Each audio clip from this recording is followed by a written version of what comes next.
안녕하십니까. 상임위 문체위인 조국혁신당 김재원입니다.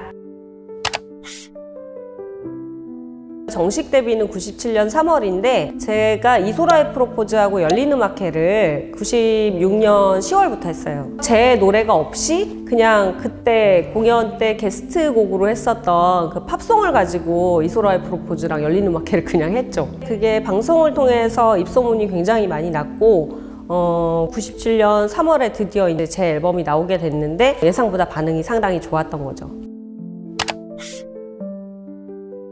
정산은 못 받았죠. 제가 그 회사랑 헤어지고 그 회사에 투자를 했었던 더 큰 회사들, 그 회사들에서 우리가 이러이러한 계약서를 썼는데 왜 이 계약에 대해서 안 지키느냐라고 해서 저를 소환을 해서 그래서 가서 봤더니 제가 모르는 계약서가 또 있는 거죠. 이중으로 이렇게 덮는 계약을 또 해놓은 거죠. 제가 회사에서 영수증 같은 거를 예전에 목록도 못 받았지만 하더라도 그거 그냥 초대권으로 다 남발해서 비용이 없다. 그쪽 대표랑 관계가 있기 때문에 그냥 가서 해줘야 되는 거다. 이래버리면은 그걸 돈을 받았는지 안 받았는지 저는 알 수가 없는 거죠. 회사 소속사가 있음으로 해서 마케팅 부분에서 저한테 도움이 되고 이런 부분은 반드시 있어요. 제일 힘들었던 건 뭐냐면 항상 의뢰 상태로 지내야 했다는 것과 계약이나 이런 부분에 있어서 제 계약 대리권을 가지고 있으니까 행사 계약이든 공연 계약이든 외부에 다 다니면서 하는 것들에 대해서 제가 파악을 전혀 할 수가 없다는 얘기예요. 그게 98년도죠. 다음 소속사는 뭐 자잘한 문제들이 있긴 했어요. 어느 날 경찰서에서 오라고 그래서 가니까 5천만 원짜리 제가 돈을 받아간 계약서가 있더라고요. 사인을 보니까 제 사인이 아닌 거죠. 그러니까 내부적으로 그렇게 해갖고 만들어서 5천만 원을 받아갔더라고요. 제 이름으로 조작을 누가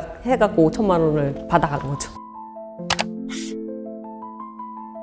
산업의 차원에서 일단 뭐 저희 때만 해도 그 20살도 어린 거였어요. 저는 데뷔가 20살이었고 지금은 20살에는 데뷔 못해요 아예. 예, 이제 데뷔를 안 시켜요 회사들에서. 그러니까 10대 때부터 시작하게 된 게 2000년 중반 이후인 거거든요.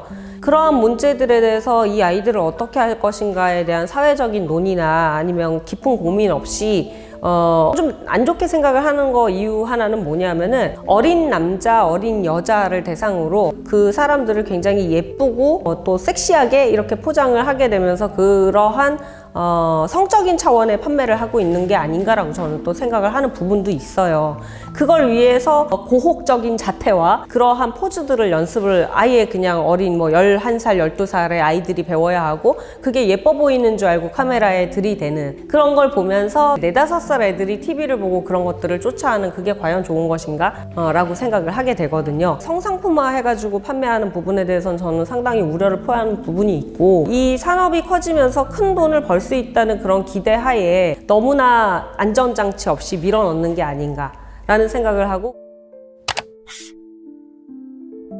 그래서 이 교육과 연습 시스템을 어떻게 병행을 할 것인가 보통 고등교육까지는 다 받는 그런 상황인데 고등교육까지의 교육을 어떻게 책임을 질 것인가에 대한 문제는 반드시 존재를 하죠. 방탄소년단을 뛰어넘을 수 있는 더 고차원적인 앞으로의 시장을 이끌어갈 수 있는 뭔가가 나올 수 있도록 지원을 하고 뿌리를 내릴 수 있도록 그 저변을 깔아줘야 되는데 그걸 안 하고 있단 말이죠. 사실 이런 얘기들은 현장에서는 계속 나오고 있었어요. 그리고 저는 현장 사람이기 때문에 벌써 아이돌이 등장하기 시작한 2000년 한 중반서부터 이런 논의들은 우리 아티스트나 현장에 있는 사람들끼리는 다들 하고 있었고 그 결과 지금 이렇게 된 거고 똑같은 문제의 반복인데 그걸 초기에 잡았어야 되는데 초기에 아무도 잡지 않고 이렇게 흘러왔는데 근데 세상이 너무 빨리 변한다. 사실은 이렇게 문제의식을 가지고 있는 의원이 몇이나 될까 저는 생각을 해요. 예, 이런 부분에 대해서 얘기를 아직까지 많이 해볼 기회가 없었고 이게 좀 시간이 필요한 일인 것 같아요. 표준계약서를 제가 이제 앞으로 좀 들여다보려고 해요. 저도 표준계약서라고 나와 있는 거를 몇 번을 이제 또 써봤죠. 그랬는데 그 표준계약서에는 어차피 웬만한 이제 사적인 그런 부분의 계약은 다 부속합의로 들어가요. 그러한 상황이 벌어지지 않기 위해서 계약 공증제도 이런 거를 만들어내야 하나 그리고 그걸 전자문서 형태로 당사자들끼리는 열람을 할 수 있도록 해야 하나 이런 것도 생각은 하고 있어요.